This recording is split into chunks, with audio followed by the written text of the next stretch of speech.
Hello guys, I am Silu and today will we discuss about cardiopulmonary resuscitation. So first, introduction of CPR.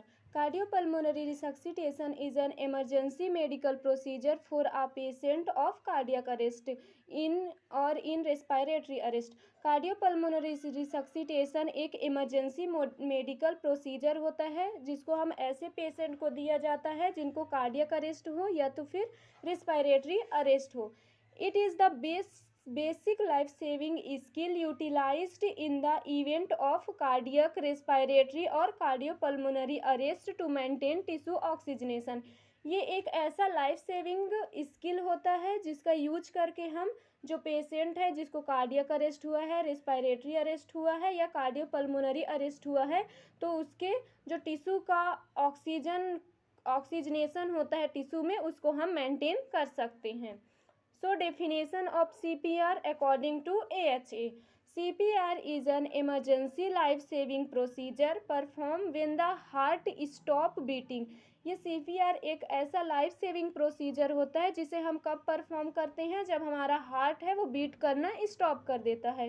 Once the heart ceases to function a human brain में survive without oxygen for up to 4 minute without suffering from permanent damage. Immediate CPR can double or chance of survival after cardiac arrest. CPR एक emergency life saving procedure है. इसको हम कब perform करते हैं, जब वो heart stop. Once the heart, जो हार्ट होता है वो बिना ऑक्सीजन के 4 से 5 मिनट तो जीवित रह सकता है, लेकिन उसके बाद जो है वो हार्ट जो है मतलब कि जो हमारा ब्रेन है वो अपना फंक्शन स्टॉप कर देगा. अगर जो हार्ट है वो अच्छे से फंक्शन नहीं कर रहा है तो जो ब्रेन है वो 4 से 5 मिनट तक तो जीवित रह सकता है, और अगर हार्ट फंक्शन नहीं किया तो ब्रेन जो है वो डेथ हो जाएगा. ठीक, तो ब्रेन डेथ ना हो इसलिए हम क्या करते हैं, CPR परफॉर्म करते हैं. Then cardiopulmonary resuscitation. CPR is an emergency procedure that combines chest compression often with artificial ventilation. Cardiopulmonary resuscitation क्या होता है, एक इमरजेंसी प्रोसीजर है जिसमें चेस्ट कंप्रेशन के साथ साथ आर्टिफिशियल वेंटिलेशन भी दिया जाता है. Manual pressure intact brain function until further major are taken restore. इसमें क्या किस लिए दिया जाता है, जो ब्रीदिंग होता है उसको रीस्टोर करने के लिए ऐसे पेशेंट को जिसको कार्डियक अरेस्ट आया रहता है और उनका जो ब्रीदिंग है या तो स्टॉप हो जाता है या तो फिर ब्रीदिंग है वो एबनॉर्मल हो जाता है. ठीक, ये सेकेंड डेफिनेशन.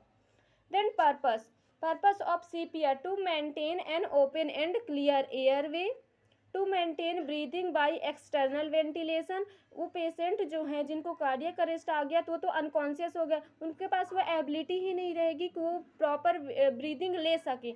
तो जब ब्रीदिंग नहीं ले सकेंगे तो उनका जो ब्रेन है वो डेथ हो सकता है. तो इसलिए उस ऑक्सीजन लेवल को मेंटेन करने के लिए हम उसको एक्सटर्नल वेंटिलेशन देते हैं.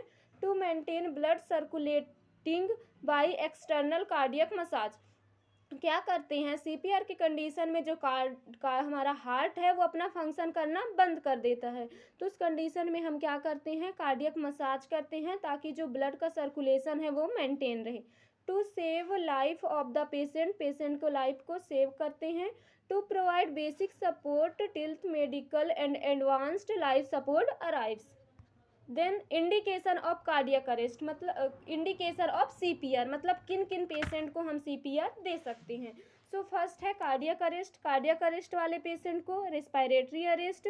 ड्रॉवनिंग दैट मीन्स जैसे कोई पेशेंट है वो जैसे कि किसमें, जैसे तालाब हो गया, नदी हो गया, उसमें डूब गए, उसकी वजह से वो जो है अनकॉन्शियस हो गए, उनको foreign body in throat. Smoke inhalation, जैसे कोई पॉइजनस गैस इनहेल कर लिए हैं उस कंडीशन में.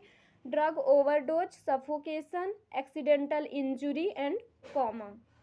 Then principle of CPR to restore effective circulation and ventilation, to prevent irreversible center damage due to anorexia. When the heart fail to maintain the celebration for approximately 4 minutes, the brain may suffer irreversible damage. इस condition में क्या होता है, जैसे कि हमारा heart अगर function करना बंद कर देगा तो जो ब्रेन है उसमें मतलब कि ऑक्सीजन और न्यूट्रिएंट का सप्लाई नहीं होगा तो उस कंडीशन में जो ब्रेन है वो इरिवर्सिबल डैमेज हो सकता है। और आप लोग को तो पता ही होगा कि ब्रेन का सेल अगर एक बार डैमेज हो गया तो वो उसका रीजनरेशन नहीं होता है, वो फिर डैमेज हो गया मतलब वो कोमा में चला जाएगा, उसका डेथ ही हो जाएगा। ठीक, तो इसलिए हम CPR देते हैं ताकि उसका जो ब्रेन है वो डैमेज ना हो। देन इक्विपमेंट ऑफ CPR, तो जैसे आउट ऑफ हॉस्पिटल अगर किसी को कार्डियक अरेस्ट हो रहा है तो उस कंडीशन में तो हमको इक्विपमेंट नहीं मिल पाएगा, तो हमको मैनुअल ही देना पड़ेगा, जैसे कि माउथ टू माउथ ब्रीदिंग देंगे और चेस्ट कंप्रेशन करेंगे। लेकिन अगर हॉस्पिटल सेटिंग में है और वहाँ किसी को CPR की नीड हो रही है तब कौन कौन से इक्विपमेंट की नीड होगी, तो Anbu bag and mask with different size, तो डिफरेंट साइज की हमको मास्क की नीड होगी जो कि एम्बू बैग में, जिसको माउथ पीस भी बोला जाता है, एंड एम्बू बैग की oropharyngeal airway and endotracheal tube of appropriate size and stylet, paediatric laryngoscope with straight and curve blade appropriate size and suction apparatus की नीड क्यों होती है, एयरवे को क्लीन करने के लिए, जो भी सेक्रेशन हो रहा है उसको हटाने के लिए, NG tube, IV equipment and fluid, pulse oximeter, oxygen sources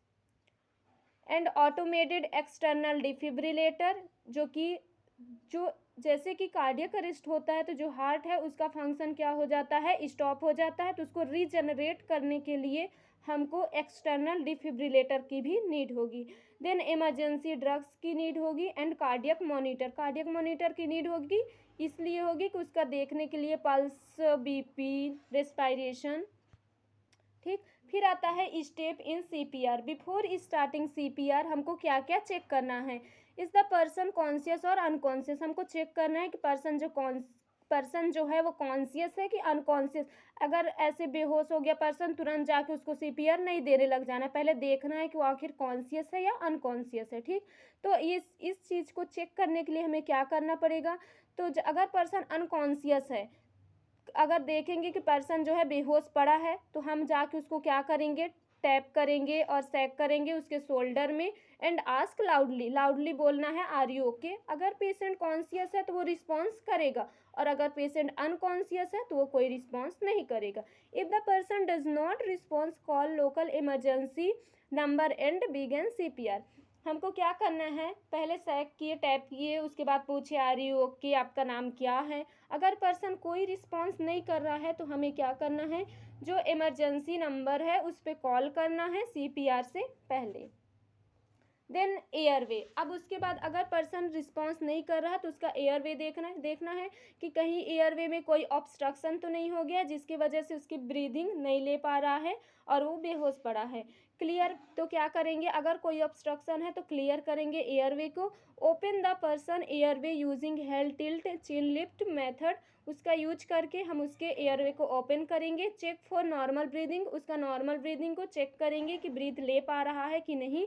Look for chest rise, listen for normal breath sound and feel for the person breathe on your chest, check करेंगे। ठीक, तो हमको क्या करना है, उसको ब्रीदिंग को चेक करने के लिए हमें देखना है अगर पेशेंट का जो चेस्ट है वो अप डाउन हो रहा है, मतलब रेस हो रहा, फॉल हो रहा, तो पता चल जाएगा कि हाँ इसका अब ब्रीदिंग आ गया है। ठीक, तो एयरवे में तो हम जान जाएंगे कि कोई एयरवे में ऑब्स्ट्रक्शन था, उसकी वजह से ये पर्सन जो है था वो बेहोश पड़ा था। तो अगर उसका नॉर्मल ब्रीदिंग आ गया है तो ठीक बात है। फिर हम उसको सुन के भी चेक कर सकते हैं, अपना जो कान है वो पेशेंट के नाक के पास ले जाएंगे तो उसके सुन के भी हम लोग पता चल सकते हैं। The person does not breathing, अगर पर्सन ब्रीथ नहीं कर रहा है तो हमको क्या करना है, begin mouth to mouth breathing, उसको माउथ टू माउथ ब्रीदिंग देना है अगर हॉस्पिटल सेटिंग में नहीं है पर्सन तो। ठीक, फिर आता है breathing. Breathe for a person, rescue breathing can be mouth to mouth breathing और माउथ टू नोज ब्रीदिंग। क्या करना है, हमको पहले उसके नोज को क्या करना है, पिंच कर लेना है, उसके बाद उसको अगर वो उसका देखना है, अगर एयरवे को क्लियर करने के बाद भी वो ब्रीदिंग नहीं ले रहा है तो उसको हमको क्या करना है, माउथ टू माउथ ब्रीदिंग करना है। Using tilt chipped manoeuvre give two rescue breathing, क्या करना है, उसके हेड टिल्ट और चिन को थोड़ी सी लिफ्ट करना है, उसके बाद क्या करना है, उठा देना है, फिर उसके बाद उसके नाक को पिंच करना है, उसके बाद माउथ टू माउथ ब्रीदिंग देना है। तो किस रेशियो में देना है, तो ये 30 chest compression followed by 2 rescue breathing is considered 1 cycle और 1 साइकिल 30:2। क्या करना है हमको? 30 बार चेस्ट कंप्रेशन देना है, उसके बाद 2 ब्रीदिंग देना है। ये साइकिल को हमको तब तक चलाते रहना है जब तक कि पेशेंट जो है वो रिस्पॉन्स ना करने लग जाए, और कंटिन्यू सीपीआर को 5 साइकिल तक कंप्लीट करना है। अगर पर्सन रिस्पॉन्स कर दिया तो तुरंत उसको स्टॉप कर देना, जरूरी नहीं है कि 5 साइकिल तक ही चलाएं, ठीक। फिर if the person has not begun moving after 5 cycle, अगर 5 साइकिल के बाद भी पर्सन कोई रिस्पॉन्स नहीं कर रहा है तो उस कंडीशन में फिर हमको क्या करना है? एक्सटर्नल ऑटोमेटेड एक्सटर्नल डिफिब्रिलेशन देना है, ठीक। Continue CPR until here are sign of movement और इमरजेंसी मेडिकल पर्सन का हमको कब तक सीपीआर को प्रोसेस को करते रहना है? क्योंकि हम अगर घर के एरिया में हैं तो हमको डिफिब्रिलेटर तो मिलेगा नहीं, तो उस कंडीशन में हमको कंटिन्यू सीपीआर ही परफॉर्म करते रहना है तब तक। अगर पेशेंट मूवमेंट कर रहा है तब तो सीपीआर को स्टॉप कर देना है, और अगर पेशेंट जो है वो मूवमेंट नहीं कर रहा है और जब तक कि इमरजेंसी के लिए हम कॉल किए हैं वो मेडिकल पर्सनल अगर जब तक नहीं आ जाते और पेशेंट रिस्पॉन्स नहीं कर रहा तब तक कंटिन्यू हमको सीपीआर देते रहना है। देन सर्कुलेशन, अब सीपीआर देने के बाद उसका चेक करना है कि सीपीआर दे रहे हैं तो कुछ सर्कुलेशन इम्प्रूवमेंट हो रहा, सर्कुलेशन हो रहा कि नहीं। तो ब्लड सर्कुलेशन देने के सर्कुलेशन को मेंटेन करने के लिए हमें क्या करना पड़ता है? चेस्ट कंप्रेशन, ठीक। तो उसके चेस्ट कंप्रेशन तो सर्कुलेशन कैसे चेक करें कि इसका सर्कुलेशन ठीक है कि सर्कुलेशन नहीं हो रहा है? तो हमको क्या करना है? जो नेक के पास कैरोटिड आर्टरी होता है उसको प्रेस करना है और उस पल्स को जो फील करना है। अगर जो पल्स है नेक के पास वाला कैरोटिड आर्टरी का जो पल्स है वो एब्सेंट है, मतलब सर्कुलेशन नहीं हो रहा है, ठीक। तो उस कंडीशन हमको देखना है, सर्कुलेशन को चेक करना है। तो अब बताती हूँ मैं इसका कि कैसे हमको परफॉर्म करना है सीपीआर, उसका पोजीशन कैसा होना चाहिए, पेशेंट को किस स्पेस में लिटा के करना चाहिए, क्योंकि वैसे तो हम लोग कर नहीं सकते। तो क्या करना है हमको? Put the person on his or her back on a firm surface. क्या करना है? पर्सन को ले जाके एक हार्ड सरफेस में लेटाना है, क्योंकि अगर लूज सरफेस में जैसे बेड में लेटा दिए तो हम जितना भी प्रेशर दे के उसको चेस्ट कंप्रेशन देंगे तो क्या होगा? बेड में पड़ेगा, उस पर्सन के ऊपर नहीं आएगा। तो हमको क्या करना है? उसको एक हार्ड सरफेस में लेटा देना है। फिर place the heel of one head over the centre of the person chest. क्या करना है? हमें घुटने के बल जाके जो पर्सन है उसके चेस्ट के सामने घुटने के बल बैठना है, ठीक। Place your other hand one top of the first hand. क्या करना है? अपना एक हैंड का जो हील है उसको क्या करना है? अपने जो एक हैंड का जो हील है उसको क्या करना है? पेशेंट के चेस्ट के पास जाके पेशेंट के चेस्ट के सेंटर में क्या करना है? हमको प्लेस करना है। उसके बाद क्या करना है? जो अदर हैंड है उसके जो top of the first hand के ऊपर सेकेंड हैंड को भी प्लेस करना है। फिर क्या करना है? Use your proper body weight and compress the chest at least 2 inch. फिर क्या करना है? हमको हमारा जो एल्बो होना चाहिए वो स्ट्रेट होना चाहिए और जो नी के बल होना चाहिए हम। एंड उसके बाद क्या करना है? हमको इतना कंप्रेशन, बहुत ज़्यादा कंप्रेशन भी नहीं देना है। अगर बहुत ज़्यादा कंप्रेशन देंगे तो क्या होगा? जो रिब्स है वो फ्रैक्चर होने के चांस रहेंगे, इंटरनल ऑर्गन्स में इंजुरी भी होने के चांस रहेंगे। तो हमको क्या करना है? 2 इंच या 2.5 इंच तक ही उसको कंप्रेस करना है। देन क्या करना है? Push hard and fast. क्या करना है? हमको फटाफट हार्ड एंड फास्ट हमको कंप्रेशन देना है। उसमें 100 to 120 कंप्रेशन होना चाहिए 1 मिनट में और 10 ब्रीथ होना चाहिए। Chest compression to restore circulation. Chest compression से हम सर्कुलेशन को रिस्टोर कर सकते हैं। Then defibrillation. डिफिब्रिलेशन का यूज़ हम कब करना है, कैसे करना है? तो डिफिब्रिलेशन क्या होता है? Device that deliver direct electrical current across the myocardium. ये क्या होता है? जब हमारा हार्ट जो है वो अपना फंक्शन करना स्टॉप कर दिया, उसमें इम्पल्सेस जो हैं वो जनरेट नहीं हो रहे, तो हम क्या करेंगे? जो डिफिब्रिलेटर है उसका यूज करेंगे और जो कार्डियक है उसको दोबारा से रीजनरेट करने के लिए हम इलेक्ट्रिकल करंट जनरेट करवाएंगे, ठीक। फिर उसकी आती है क्या? स्ट्रेटेजीज कैसे देना है। टेस्ट डिफिब्रिलेटर फॉर, सबसे पहले चेक करना है कि जो डिफिब्रिलेटर है वो फुल बैटरी चार्ज होना चाहिए, स्विच ऑन पावर बटन होना चाहिए और चेंज पैडल मोड। एंड इसका स्टेप सबसे पहले क्या करना है, स्विच को ऑन करना है, select paddle mode, assess rhythm, press paddle firmly over the chest, deliver the shock, resume CPR.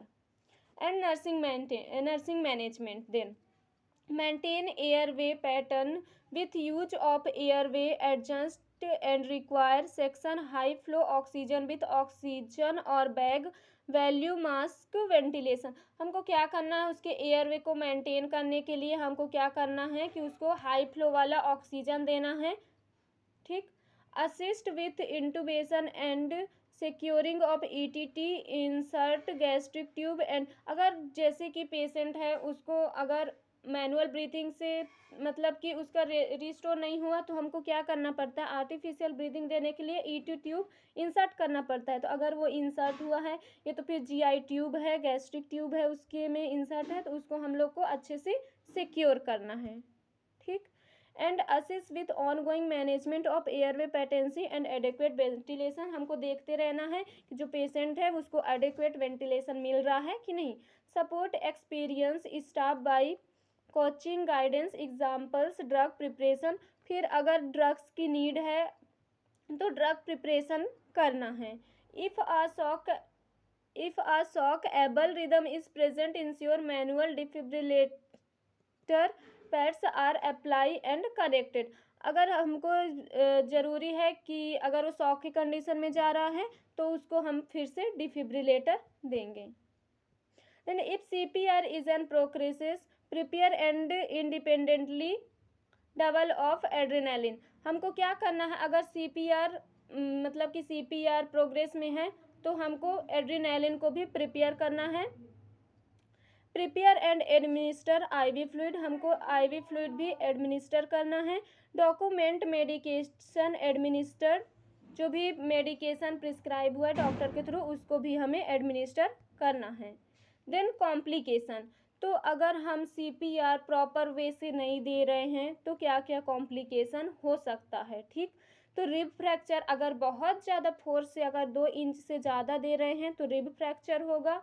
And laceration related to the tips. Laceration हो जाएगा of the tip of the sternum में हो जाएगा. Liver lungs spleen भी damage हो सकते हैं. Aspirate भी कर सकता है पेशेंट एंड वॉमिटिंग भी हो सकता है. Thank you for watching. Like and subscribe. अगर आपको ये वीडियो अच्छी लगी हो तो लाइक कर दीजिए. Thank you.